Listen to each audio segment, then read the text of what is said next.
ചാലക്കുടി മോതിരക്കണ്ണിയിൽ ചായക്കടക്കാരൻ മുരുകേശന്റെ 1ാം ചരമവാർഷികം ആചരിച്ച് നാട്ടുകാർ.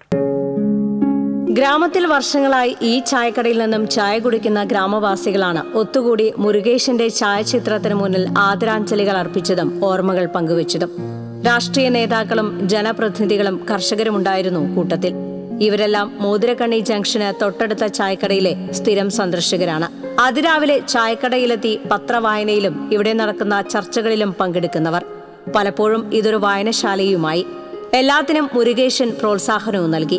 കരൾ രോഗം ബാധിച്ച് തമിഴ്നാട്ടുകാരൻ മുരുകേശൻ 1 വർഷം മുൻപാണ് മരിച്ചത്. നാട്ടുകാരുടെ നിർബന്ധത്തിന് വഴങ്ങി ഭാര്യ ശകുന്തള, മകൾ ശാരികയുടെ സഹായത്തോടെ ചായക്കട വീണ്ടും ആരംഭിച്ചു. മുരുകേശന്റെ അനുസ്മരണം സംഘടിപ്പിച്ചത് നാട്ടുകാരായിരുന്നു.